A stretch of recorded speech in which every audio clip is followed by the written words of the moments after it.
And we are back in 1 Corinthians. So if you'll get your New Testament,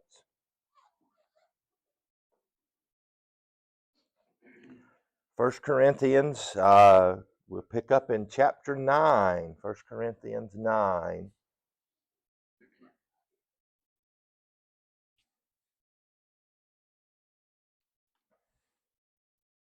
Now let's kind of remind ourselves of where we're at here. Remember, this is obviously the book of 1 Corinthians. Is obviously it's a two-way communication. Paul has said, I've heard from you.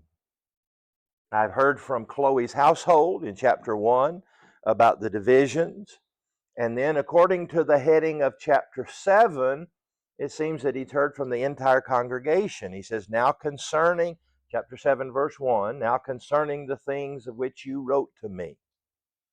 And remember, we're going to see an abbreviated form of that repeated. Chapter 8 starts now concerning. And we assume that from now on, and he's going to say it about 4 more times when he says now concerning, that again, that's an abbreviated form of now concerning the things you wrote to me. So it seems like there was a list there, and now Paul is going down that list of addressing issues that they have brought up to Paul. The first one, of course, had to do with the principles of marriage there in chapter 7. Chapter 8, it was things offered to idols. And Paul will here in 1 Corinthians 8, it's much the same language that we see in Romans 14 and 15, the idea of this dispute between what appears to be the Jew and Gentile mindset.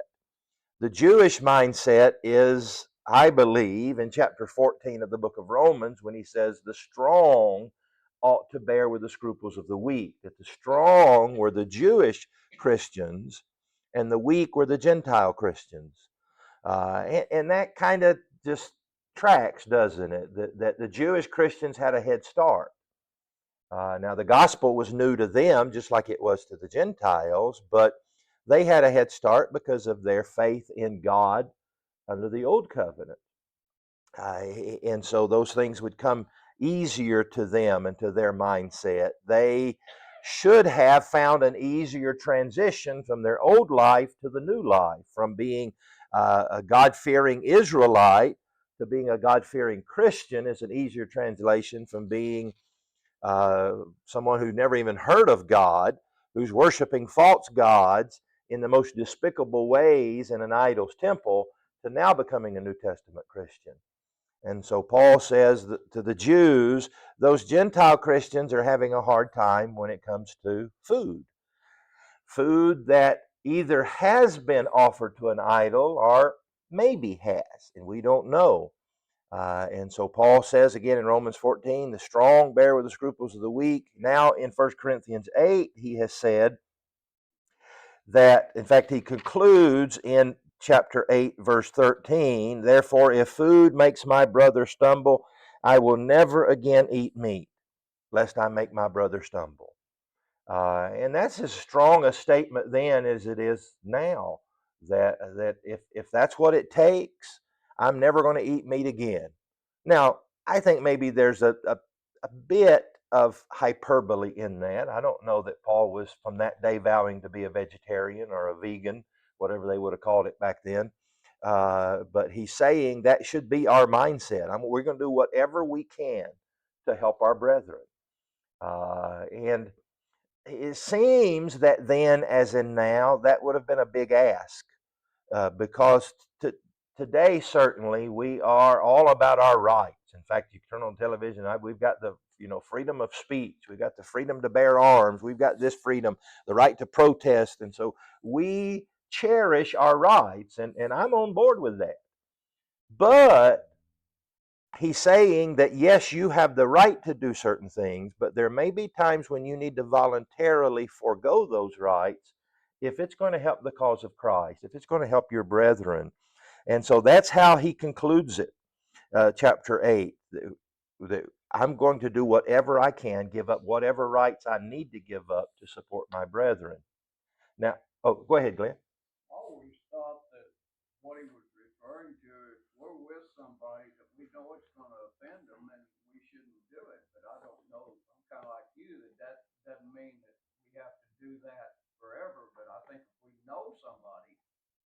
gonna cause a problem and we don't do it. Yeah, it's just like, if Glenn is allergic to, green beans, and he comes over to my house, I'm not going to say, Glenn, we're having green beans, with a side of green bean casserole, and that would be, it's a little bit different, but that would be like, you think, well, that's rude. You knew Glenn was allergic to green beans, and you're going to try to, you know, feed him green. Well, when Glenn comes over, we're not eating green beans, but when Glenn's not there, it's just me. It, well, yeah, yeah, yeah. It's and so this just kind of, it's almost like just a common courtesy kind of thing there. But yeah, I think it is. If in my influence toward this brother, I'm not going to eat meat, doesn't mean that I can't eat meat outside of his presence. Yeah, good point, Larry.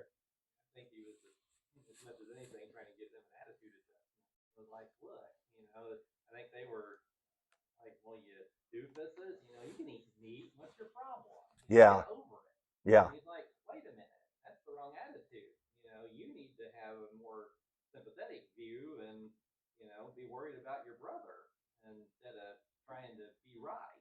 yeah.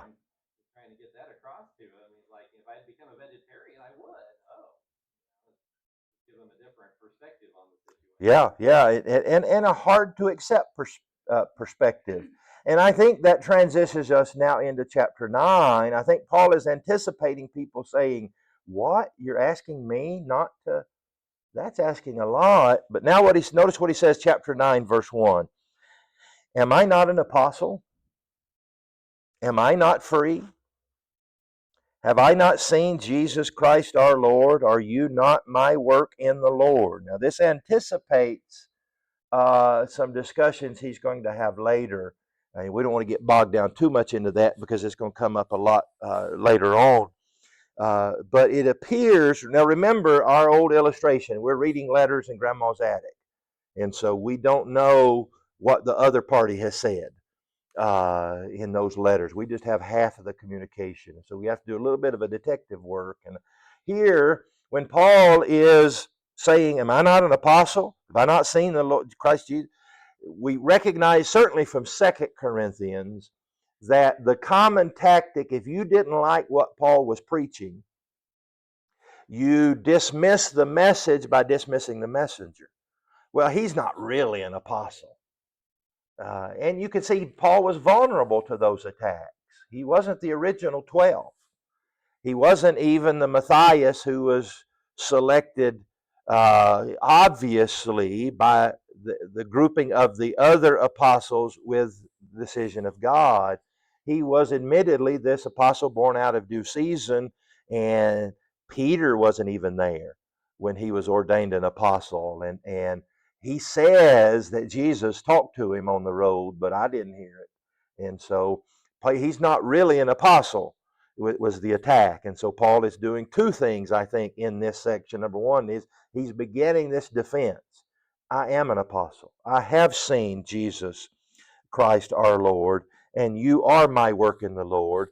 But so he's beginning that little thread of defending himself.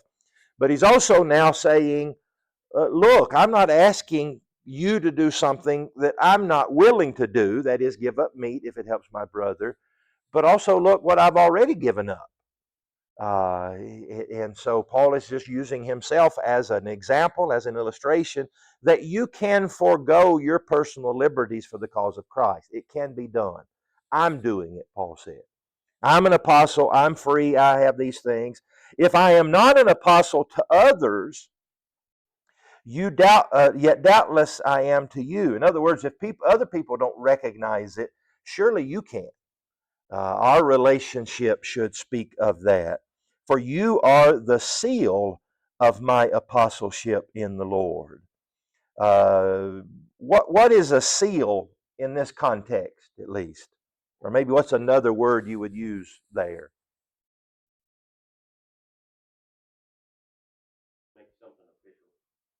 Yeah, yeah, the seal of certification, or it's official. Yeah, you're you're buying this product, and you're thinking, is this the real thing, or is this like a knockoff from China? And you look at the back of it, and there's that certification stamp on there that this was made in America or made by this company, and you go, okay, it's the real real thing. So you're my proof that I'm an apostle. Others might not accept it, but you surely should. My defense to those who examine me is this. In other words, that is a polite, euphemistic way of those who are criticizing and rejecting me and demeaning me. And he just says, for those who are examining me, is this. Verse 4, do we have no right to eat and drink? And so there's two issues here. There is the issue of self-denial and then the issue of defending himself. And Paul is kind of blending those thoughts here. Is that, first of all, as an apostle, I have certain rights, but I have foregone those rights. I'm not exercising all of the rights that I have as a human being, as a Christian, as an apostle, and that should be an example to you. You can do that too. And so, do we not? We have no right to eat and to drink. I don't know if he's talking here about things that may have been offered to idols or just in general, but we have this right. Do we not have, verse 5, the right to take along a believing wife? As do also the other apostles, the brothers of the Lord, and Cephas. And so these other guys are married. Do I not have a right to be married as well? Or is it, verse 6, is it only Barnabas and I who have no right to refrain from working? The New King James, or excuse me, the New International Version says working for a living. And so Paul is saying, we, as an apostle, I have the right to eat and drink. I have the right to get married, and I have the right to be financially supported in that work. So, of those three things, eat and drink, get married, and to be fully financially supported, Paul is going to say, I have those three rights, but to a degree, and at times at least, I've not exercised those rights. Now, the first one, in sequence, or not in sequence, but in order maybe of priority, that Paul never exercised was the idea to have a wife. And Paul's going to say, I just, in my work, the way it's going, it's just better to not have a wife. Paul was gone all the time. And he'd already talked about in chapter 7 the idea of, that might diminish to a degree your service to God if you've got a spouse that you have to get back home to. I wouldn't be able to be out on the road years at a time if I had a wife. At times, we know that Paul did not fully take advantage of the right to be fully supported. He worked with his own hands. His occupation as a tent maker. But Paul would say, I had a right to be financially supported, but at times I didn't demand that right. I did this. And so, third category, I have the right to eat and drink whatever I want to eat and drink. But I'm not exercising that right. And so this the principle of self-denial, that sometimes we may have to give up certain rights for the cause of Christ. Verse 7, to the idea of the occupation and the right to be supported, he says in verse 7, whoever goes to war at his own expense. Now, there's a few examples of that, probably. I think about maybe the militia in the Revolutionary War that, a little bit different than our army today. But the general rule, the general principle is you don't join the army and you have to bring your own guns. Again, there's exceptions to that, but for the most part, the army is going to hand out guns and ammunition. And the army is going to, bring some food from home. We're going to be away from, the army usually supplies that food and even an income for that. Again, exceptions to that, absolutely, but the general rule is when you sign up for military service, you get paid and you get supplies for that. Who plants a vineyard and does not eat of its fruit? The principle is you grow that fruit, that crop, and you get to eat from it. Now, primary purpose of that is to sell those grapes or that juice from that vineyard, but you get the right to be able to eat off of that as well. And who tends a flock and does not drink of the milk of that flock? In other words, if you sign up for a job, you expect certain benefits and pay from that. Do I say these things as a mere man? In other words, is this just a man's opinion? No. Does not the law say also the same? For it is written, he says, in the law of Moses, this is 1 Corinthians 9, verse 9, he's going to quote from the book of Deuteronomy, you shall not muzzle an ox while it treads out the grain. And so there was the law.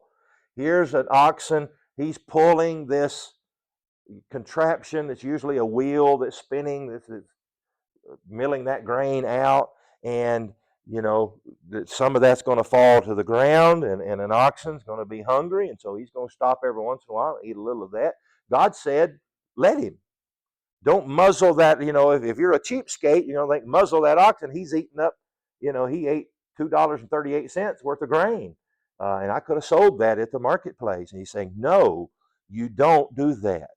That's cruel for a hungry ox to be walking on grain and his stomach's growling and you're not letting him eat. And so that was against the law under the old covenant. But notice what Paul says. Is it oxen God is concerned about? And so many of the laws of God, those persnickety Old Testament laws that we think, well, why couldn't they eat bacon? Why did they have to do that? And what was that all about? That it's usually, maybe not always, but most of the time, it was teaching a deeper lesson. And that was the point there. Now, was God concerned about oxen? Did God think it was okay for you to starve a cow to death? No. He was concerned about oxen, but that wasn't his primary concern. And that wasn't the primary point of that law. That law was to teach this principle, Paul is saying, that if God cares about the oxen and him eating from his labors, then he certainly cares about the priest, the prophet, and others to get supported from their labors. They have that right. So is it God is concerned about oxen? Or, verse 10, does he say it altogether for our sakes? In other words, he wasn't really talking about oxen. Well, he was, and that was still a law. You couldn't starve an ox when he was working, but it really wasn't about the oxen. A little bit was, but was mostly teaching us that principle. For our sakes, no doubt this is written, that he who plows should plow in hope. In hope of what? Getting something back. Yeah, that I get to eat some of this. I'm plowing up this field and planting corn and harvesting corn in hopes that I get some of that corn if I'm the laborer. And he who threshes in hope should be partaker of this hope. And so it gets it on the front end and the back end, right? Plowing and threshing. We would say planting and harvesting, that all of those workers. And so there's the principle that was taught. And it really wasn't about oxen. It was about you need to support those who work. They're worthy of their hire. Now, if we, verse 11, the we here is probably Barnabas and I, back to verse 6. If we have sown spiritual things for you, is it a great thing if we reap your material things? And so he's applying this to his role as an apostle, as a preacher of the gospel, and he says, all right, that principle, if an ox is working, he deserves to eat. Soldiers working, he deserves to be paid and supported for that. Doesn't that same thing apply to an apostle or to a preacher? That he's sowing spiritual things, and so he's not going to be able to reap. You might think, well, yeah, okay, the preacher feeds us spiritually, and so we're going to support you spiritually. We'll say a prayer for you.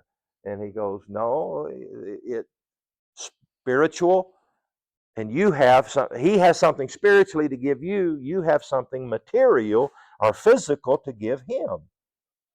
If others, verse 12, are partakers of this right over you, are we not even more? In other words, Paul is kind of maybe shaming them a little bit because seemingly, again, we're reading those letters in Grandma's attic. We're not sure what happened here, but it maybe appears that some others have come and been financially supported, and maybe some are saying we shouldn't support Paul. And Paul is saying, now, if they deserve it, don't I'm the one responsible for you hearing the gospel to begin with. How do they deserve it and we don't? If there's some degrees of importance in your life, I should be top at that list. And so here starts this trend, and it's going to really ramp up in 2 Corinthians, of where Paul has to be placed in the uncomfortable position of defending himself. And that's never fun because it so often, I think about a politician. We'll just go to the nasty end of the spectrum here. I think about a politician, a politician who maybe has been in Congress or been the governor for a while and they're running for re-election. They kind of have to get up and say, look what I did. And they kind of have to brag and say, if it wasn't for me, this bill would not have got passed, and you wouldn't have this, and I'm the one that I sponsored this bill, or I stood up to the other party and got you these things. And so they kind of have to, if you're running for re-election, you kind of have to brag about yourself, put your record out there. And politicians don't seem to have a problem with that, but Paul does. He's just like, I'm defending myself, but it's going to sound like boasting, or we would say bragging, but I've got to do it.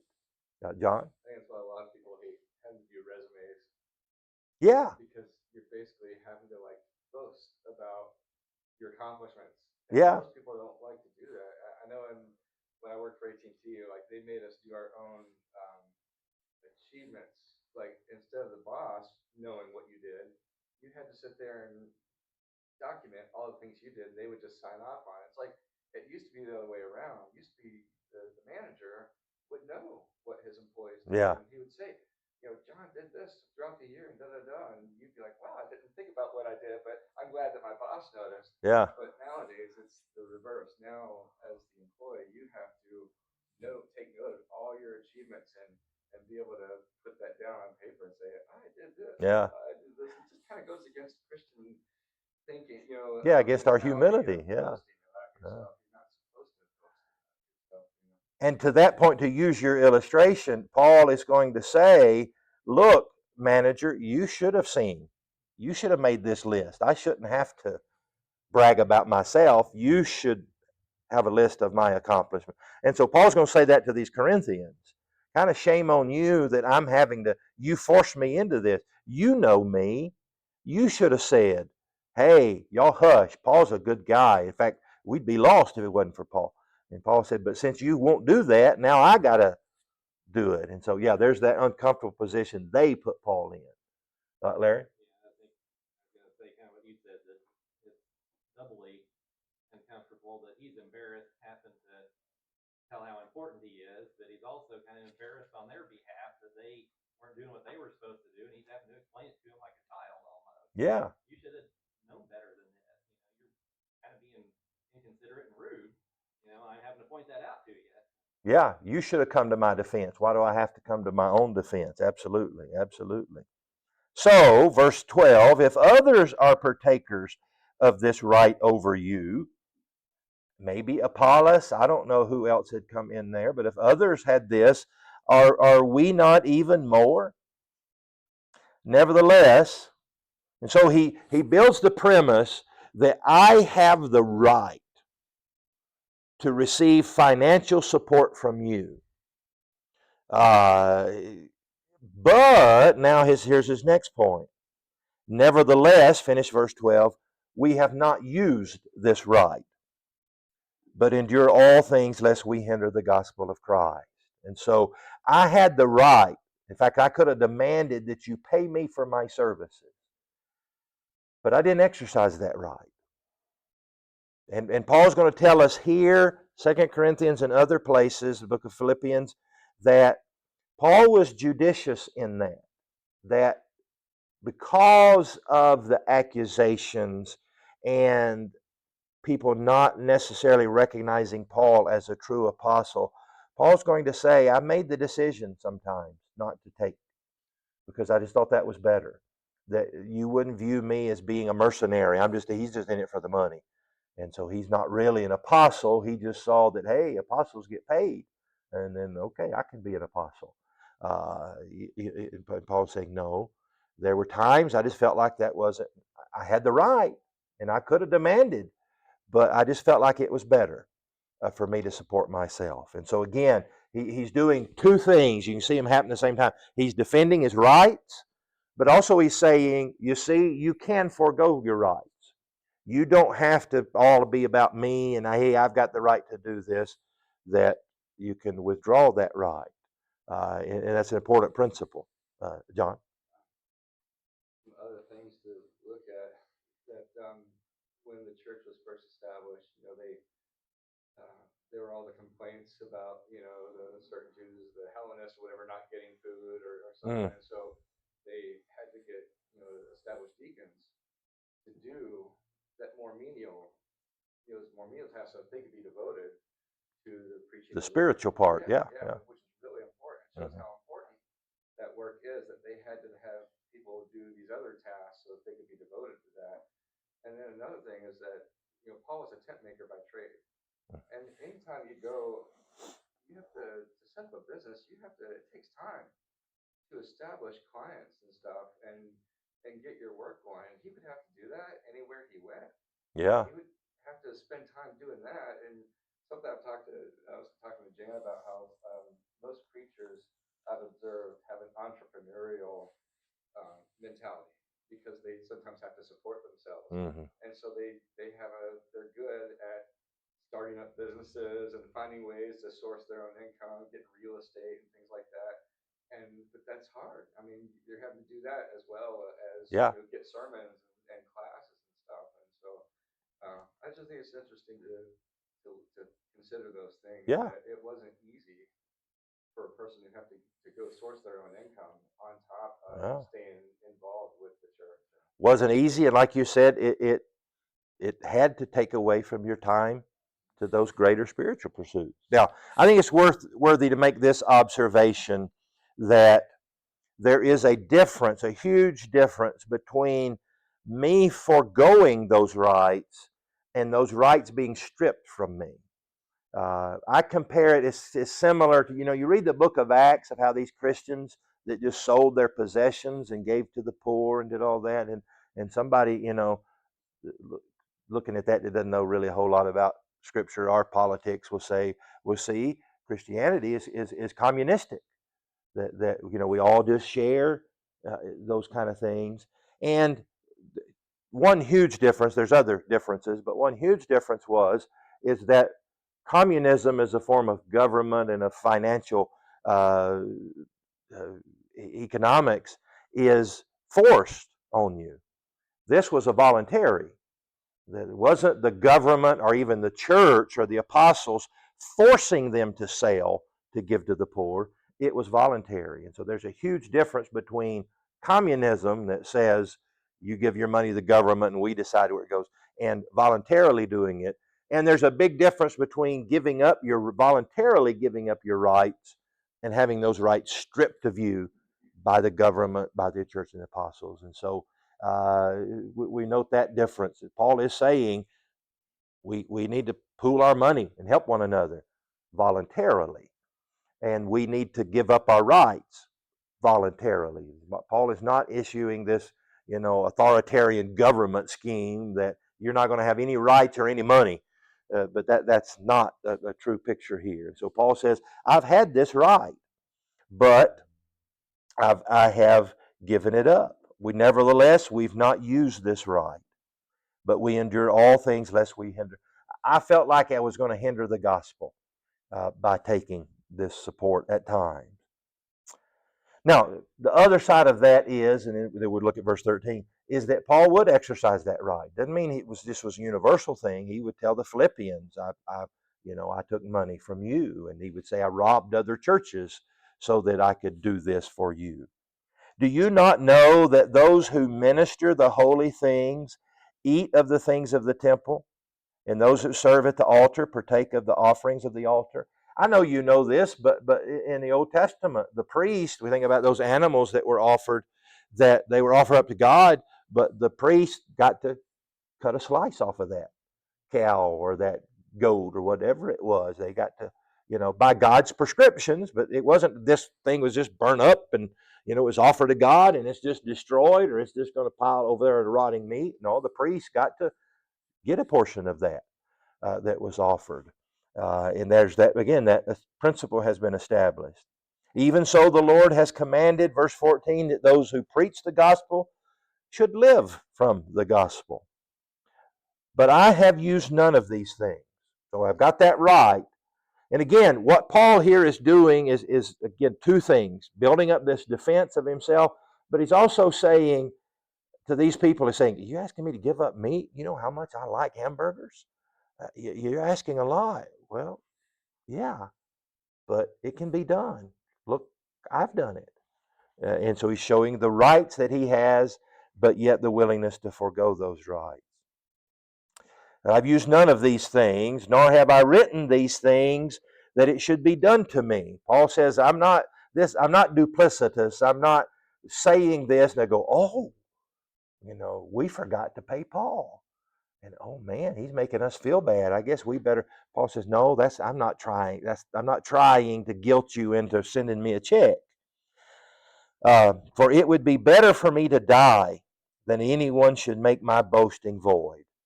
And so that would just nullify everything I'm saying. And we're not going to let that happen. For I preach the gospel. For if I preach the gospel, verse 16, I have nothing to boast of. For necessity is laid upon me. Yes, woe is me if I do not preach the gospel. Now, here's where Paul is placed into a special category. He's already in a special category from other preachers because he's an apostle.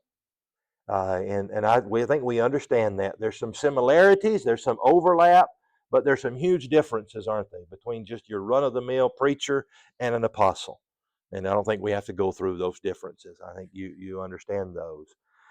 But now Paul is making another distinction that I don't think necessarily even doesn't apply to a preacher, doesn't apply to me. And I don't think even applied to maybe the other apostles, certainly not all of them, because Paul means what he says here, that necessity is laid upon me. You go back and read, and we won't take the time, read Acts 9, Acts 22, Acts 26, Paul's account of his conversion. And remember, when we study those things, we might make the point that in Acts 9, 22 and 26, when Jesus appeared to him on the road to Damascus, he goes into the city, Ananias tells him what, two things are happening at the same time. Number one, Paul is being led to be a Christian.